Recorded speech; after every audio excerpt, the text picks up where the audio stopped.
በቤተክርስቲያን ታሪክ ውስጥ ስለ ገነትና ስለ ሲኦል የቤተክርስቲያን አባቶች እይታ የተለያየ ሆኖ እናገኛለን። ለዛሬ የተወሰኑ አባቶችን እንምረጥና ስለ ገነትና ስለ ሲኦል ያላቸውን እይታ ወይም አስተምህሮ እንቃኘው። ስለ ገነትና ስለ ሲኦል ስናነሳ በዚህ ጉዳይ ላይ መጀመሪያው ረድፍ የሚይዘው ቅዱስ ጎርጎርዮስ ዘኑሲስ ነው። ይህ አባት በአራተኛው መቶ ክፍለ ዘመን የነበረ ሲሆን ስለ ገነትና ስለ ሲኦል ጥልቅ በሆነ ፍልስፍናና መጽሐፍ ቅዱሳዊ አስተምህሮ ሀሳቦቹን አጋርቷል። ቅዱስ ጎርጎርዮስ አፖካታስቲሲስ የሚባል አስተምህሮ አለው። ይህም ሁሉም ነገር ወደ ቀድሞ ማንነቱ ይመለሳል የሚል ነው። ጎርጎርዮስ እንደሚለው ክፋትና ኃጢአት ዘላለማዊ ሕልውና የላቸውም የበጎ ነገር ማጣት ካልሆነ በስተቀር ወይም አብሰንስ ኦፍ ጉድ ካልሆነ በስተቀር ክፋትና ኃጢአት ዘላለማዊ ሕልውና የላቸውም።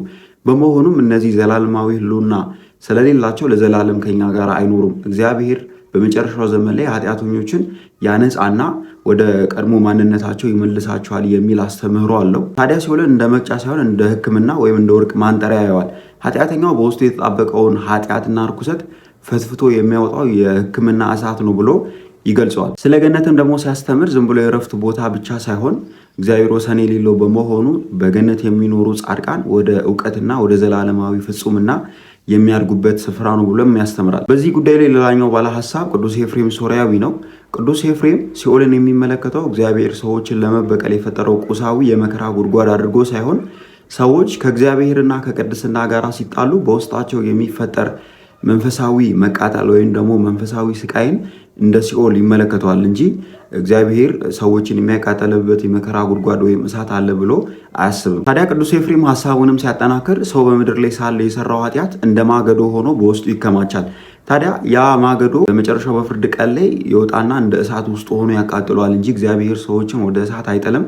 ነገር ግን ሰውየው የሰራው በደል እንደ ኃጢአት ሆኖ ያቃጥለዋል እና በእግዚአብሔር ፊት መቆም እንዳይችል ያደርገዋል ብሎ ያስተምራል። እንዲሁም ጻድቃን የሚያገኙትን ተድላና ደስታ እያየ መልካምን ዕድል አባከንኩኝ ብሎ ማሰብና ከእግዚአብሔር ፍቅር መራቁ ያ በውስጡ የሚፈጥረው የህሊና ወቀሳና ጸጸት እንደ እሳት ሆኖ ያቃጥለዋል ወይም ደግሞ ያ ሲኦል ብሎ ቅዱስ ኤፍሬም ሶርያዊ ሀሳቡን ያስቀምጣል። እንደ ማጠቃለያ እንድንጨምር የእስክንድርያው ሊቀ ጳጳስ ቅዱስ አትናቴዎስ ኦን ዘ ኢንካርኔሽን በተሰኘው መጽሐፉ ላይ ስለ ገነትና ስለ ሲኦል ሲያስተምር ሲኦል እግዚአብሔር የሚያዘጋጀው የቅጣት ቦታ ሳይሆን ከህይወት ምንጭ ወይም ከእግዚአብሔር መለየት የሚመጣ የተፈጥሯዊ ውድቀት ነው።